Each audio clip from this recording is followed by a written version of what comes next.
इस वीडियो में हम जानेंगे कि कंपोस्ट में क्या डाल सकते हैं और क्या नहीं। कंपोस्ट जल्दी बनने के लिए किन बातों का ध्यान रखना चाहिए, ये भी देखेंगे। कंपोस्ट बनाना सच में एक पवित्र काम है, मैं बताऊंगा। आमतौर पर घरों में 20-30% सब्जियों का कचरा निकलता है। अगर आप इन्हें कूड़े में फेंकने की बजाय इन्हें खाद या शक्ति से भरपूर चीज में बदलते हैं, तो ये सच में एक शानदार काम है। कंपोस्ट में सभी पोषक तत्व पूरी तरह से उपलब्ध रहते हैं। ये पोषक तत्व तुरंत पौधों को मिलकर उनके अच्छे से बढ़ने में मदद करते हैं। कंपोस्ट के लिए आप चाहें तो एक बड़ा डिब्बा ले सकते हैं या फिर एक छोटा पेंट का डिब्बा भी ले सकते हैं। आप कोई भी माध्यम लें, उसमें कंपोस्ट बना सकते हैं। उसमें बस छोटे छोटे छेद कर लीजिए ताकि अतिरिक्त पानी और तरल बाहर निकल सके। इसके लिए एक छोटा सा छेद जरूर कर दीजिए। अब सबसे पहले इसमें क्या क्या डाल सकते हैं वो देखते हैं। सब्जियों का कचरा जरूर डालें, चाहे वो सब्जियों के छिलके हों या कटिंग के बाद बचा हुआ हिस्सा, या फिर कोई भी खराब सड़ी हुई सब्जियां हों, आप उन्हें भी इसमें डाल सकते हैं। अगला है अंडे के छिलके, जिन्हें सुखाकर आप डाल सकते हैं। कॉफी वेस्ट यानी फिल्टर कॉफी बनाने के बाद जो बचता है, उसके बाद चाय की पत्तियों का छानना, ये सब भी आप डाल सकते हैं। इसी तरह सूखी पत्तियां, फिर अगर आप बगीचे में कोई सूखी झाड़ियां निकालते हैं तो उन सभी सूखी झाड़ियों को भी आप कंपोस्ट में डाल सकते हैं। अगला है कागज। कागज के मामले में आपको उसे छोटे छोटे टुकड़ों में काट कर डालना चाहिए, चाहे वह अखबार हो या कार्डबोर्ड बॉक्स हो।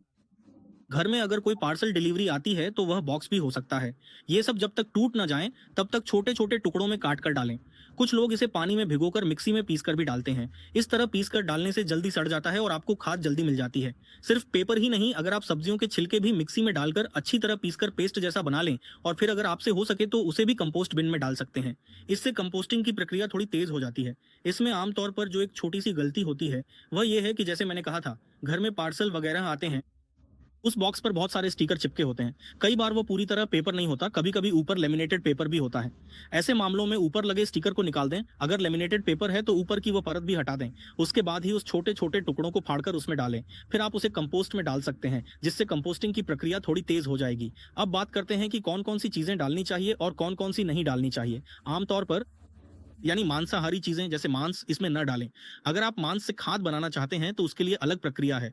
मछली के अवशेष जैसी चीजों के लिए भी अलग खाद बनाई जा सकती है, उसके लिए अलग प्रोसेस है। इस कंपोस्ट बिन में इन्हें न डालें। अगर डालेंगे तो यह प्रक्रिया को खराब कर सकता है और अनचाहे बैक्टीरिया आ सकते हैं, जिससे पौधों को नुकसान पहुंचने की संभावना रहती है। तो इन चीजों को ही डालें। एक हद तक कंपोस्टिंग अपने आप अच्छी तरह से हो जाएगी। इस प्रक्रिया को तेज करने के लिए दो तरीके हैं। पहला तरीका है वेस्ट डीकंपोजर। वेस्ट डीकंपोजर अगर आप अमेजन पर सर्च करेंगे तो मिल जाएगा, या फिर मैंने डिस्क्रिप्शन में लिंक दिया है, वहां जाकर देख सकते हैं। तो उस वेस्ट डीकंपोजर को यहाँ इस्तेमाल करना है, फिर उसे अच्छे से मिलाकर अच्छी तरह से फर्मेंटेशन के लिए रखना है। उससे एक लिक्विड मिलेगा। इस फर्मेंट के लिक्विड में 10 गुना पानी मिलाकर छिड़क सकते हैं। इससे कंपोस्टिंग प्रक्रिया तेज होगी। वेस्ट डिकम्पोजर सीधे पौधों को भी दे सकते हैं, एक भाग में 10 भाग पानी मिलाकर। वेस्ट डिकम्पोजर जल्दी मिट्टी को सड़ाता है, मिट्टी की मिलावट को अच्छे से सड़ाकर पौधों को पोषक तत्व देता है। इसके लिए ही वेस्ट डिकम्पोजर है। अगर आप खर्च नहीं करना चाहते या आसान तरीका पूछ रहे हैं तो सिंपल है। इसके लिए मैं 2-3 तरीके बताता हूँ। अगर आपके पास पंचगव्य है तो उसे भी छिड़क सकते हैं, वह भी जल्दी कंपोस्टिंग में मदद करेगा।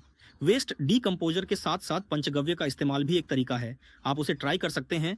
या अगर ऐसा नहीं है या आपको पंचगव्य खरीदना पड़ेगा और आप पूछ रहे हैं कि कोई और तरीका है, तो पानी को अच्छे से छिड़क कर आप उसे भी कंपोस्टिंग में इस्तेमाल कर सकते हैं। इससे भी आप कंपोस्ट बना सकते हैं और डाल सकते हैं। इससे कंपोस्टिंग की प्रक्रिया जल्दी, आसान और शानदार होगी और घर के गार्डन के लिए बेहतरीन खाद मिलेगी। आप खुद ही इसे तैयार कर सकते हैं। यह खाद पौधों के लिए बहुत ही बेहतरीन है। मैं बार बार क्यों कह रहा हूँ, क्योंकि बाकी खादों में पोषक तत्व पौधों को तब मिलते हैं जब वे पूरी तरह सड़ जाएं, लेकिन यह खाद सीधे ही आपके पौधों को पोषक तत्व देती है। इसीलिए अगर आप इस खाद का इस्तेमाल करें तो 10 से 15 दिनों में आपको अपने पौधों में जरूर अच्छा फर्क दिखाई देगा। तो इस खाद को जरूर घर पर बनाइए। जैसा कि मैंने पहले बताया, ये बहुत अच्छी चीज है। आप खुद जानते हैं कि आप कितनी सारी चीजें कचरे में फेंकते हैं। उसमें से करीब 20% तो सब्जियों के छिलके या वेस्ट पेपर जैसी चीजें होती हैं। अगर आप इन्हें कंट्रोल करते हैं तो यह हमारे समाज के लिए भी अच्छा है और हमारे लिए भी एक बेहतरीन फायदा है। एक बात जरूर है, अपने घर में इन चीजों को जरूर आजमा कर देखिए। इतना ही नहीं, हम अपने बच्चों के लिए गार्डनिंग से जुड़ी कहानियां, फिर छोटी छोटी एक्टिविटीज भी बच्चों के साथ करते हैं। यह आपके बच्चों के लिए यूट्यूब किड्स जैसा है। देखा आपने, ये रिकमेंडेशन में आएगा। उसमें जाकर आप अपने बच्चों को हमारे वीडियो भी दिखा सकते हैं। आप भी देखिए कि ये कैसा है। तो ऐसे और भी बहुत सारे वीडियो सब्सक्राइब कर लीजिए। हमारा व्हाट्सएप चैनल अट्टई चैनल भी है, उसका लिंक मैं दे रहा हूँ, उसमें भी आप ज्वाइन कर लीजिए। बहुत सारी इंस्टेंट अपडेट्स आपका इंतजार कर रही हैं। मैं आपसे अगले एक शानदार वीडियो में मिलूंगा। खुश रहिए। काउंटिंग टी बाय।